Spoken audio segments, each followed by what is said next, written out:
Hey everybody, Marcos Villegas here, standing with the Bellator lightweight champion of the world, Mr. Mike Chandler, taking on a rematch, and one that's very highly anticipated against Eddie Alvarez, fight of the year when you guys fought, and now going up against him again. You did your media workout, and something just sticked out of my mind that you were doing in your media workout.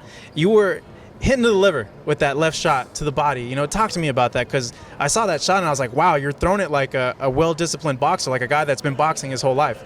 Yeah, I mean, it's just the evolution of my striking. I've been working on a lot of things, and hopefully I can maybe show that on Saturday night. Even though you just gave away my secret. No, but yeah, I mean, that's just the evolution of being around great coaches. Eric Del Fiero and Adrian Melendrez are my two striking coaches, and I got Neil Melanson here with the my ground game evolving. So it's just great to have great guys around me, great training partners, great coaches, and hopefully I can hit them to the liver. If you drop them in the liver, if you drop them with a liver shot, they stay down. They stay down. That's a good thing. So it's like your body doesn't want to do anything. Your mind's aware, but your body's telling you like, no, stay down. Yeah, exactly. It's one of those things where I've been stung in training before and felt like I was gonna die. So I felt like I wanted to pee my pants. Yeah. I've been hit by those. Yeah, that'd be great. Suck. That'd be great if I could do that on Saturday night.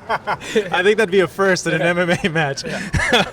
Mike, we got off topic here now. Yeah, but Mike, that's the one thing that I did notice is just how you've improved since the last fight, stand-up wise. I feel that arguably you're the best boxing guy in MMA because how technical you are. Talk to me about that.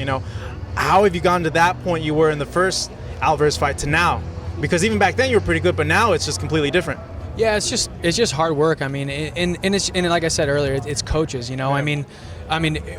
As mixed martial artists, we always talk about me. I did this, I did that. When really, man, you wouldn't see any improvements if I don't have great coaches, if I don't have great training partners. So I just have, just great coaches who love me and want to work with me. It's every single night I can call up Adrian or Eric and hey, what are we going to do with striking tonight? And I'll work 4 or 5 nights a week, and that's not something that a lot of guys can get in the certain gyms that they're at, or they might not.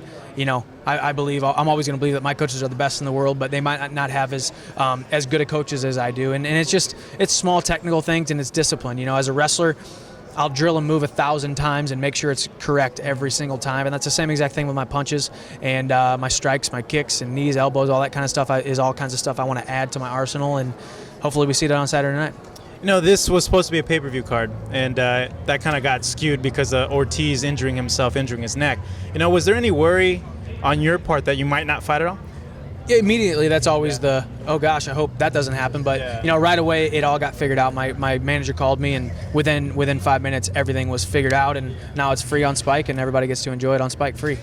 Now, looking at that, were you looking forward to be highlighted on a pay-per-view? Does that affect you anyway at all? Like, oh man, free TV is cool, but pay-per-view is something that you haven't been a part of yet.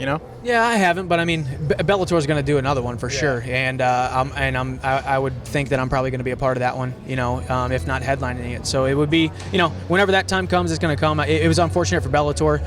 It's not necessarily unfortunate for me. I'm just I'm excited to fight no matter where it is, and if you got to go from pay-per-view to a different media outlet, it might as well be Spike TV, and it's exciting that Spike TV obviously has a ton of viewership. So there's going to be a lot of eyeballs on Saturday night, and I'm excited to fight in front of them. There's an interesting stat that I was looking through. I looked at a lot of your old fight tape, and your last 3 fights, I don't think you've gone more than 2 rounds, like 2 full rounds, and that's kind of crazy to me and stuff. Is there a part of you that wants to go into deep waters, wants to go all 5 rounds, just as a challenge to yourself to be able to just get there? No, not at all, man. You can come down to Alliance Training Center 2 days a week, and you can watch me go to those deep waters and those deep rounds, man. It's great. I know that I have that in my back pocket. That when it gets time to go to those deep waters, I'm going to perform well, and it's going to happen in my career. I got a long career ahead of me, and it's going to happen. So I welcome them with open arms, but I'm not trying to do that. I'm trying to get in and get out as quick as possible. That's always the goal, and that's what the fans want to see. They want to see finishes. So. Trying to get easy money. Hey, yeah, easy money, and I'm trying to provide for a future family, future kids, future wife, and that kind of stuff. And the longer I can fight, the longer this body holds up, man, the better. And just excited. I think your body's gonna hold up for a while. You don't have any injuries or anything like that. No, I don't. Hungry. Also, looking at the fight, now knowing that not only you beat the guy, you're coming in, but you had the confidence before from that first fight that you were able to hurt him with your shots. And now, from what you're telling me, that you're a whole different guy. You're hitting harder. You're more technical. Does it give you extra confidence coming in, so much so that you know that you're going to finish him early in the fight? Yeah, I mean, definitely more confidence. And, you know, I always say I want to get the finish right away, but when you're fighting a guy like Eddie, man, you saw how he got dropped in that first round twice and came back and still ended up fighting 3 rounds after that. So he's a tough competitor. He's a tough guy. You know, he's from Philly. He's a Philly fighter. You know, he's tough. Everybody from Philly is tough. So it's exciting to get the opportunity to test myself against him again. And if I can go out there and finish him quick, you know, that's a great testament to my hard work, and I am confident in my striking as well as everywhere, and where this fight might take me. So just excited, you know. This fight cannot come fast enough, and ready to make weight, ready to see my family, hang out with them, and win the fight and just hang out with them, because that's what it's all about. On a final topic, Mike, you know, from what you just mentioned to me right now, in the back of your mind, do you feel, I know I'm going to hurt him, but I know it's going to be tough to put him away because I've been in that situation before? Are you expecting that?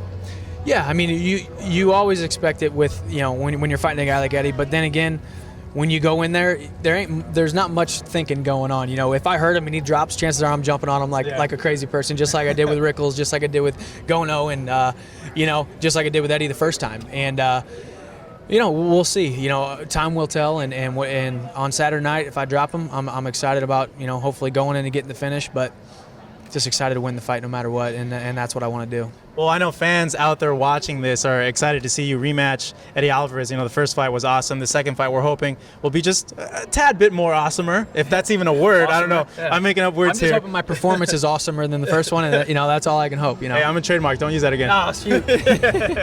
Marcos Villegas closing out this interview with the Bellator lightweight champion of the world, Mr. Michael Chandler. Of course, taking on Eddie Alvarez this weekend in Long Beach, California. Thank you for your time, Michael, and everybody watching us. Thank you for watching. Thank you, guys.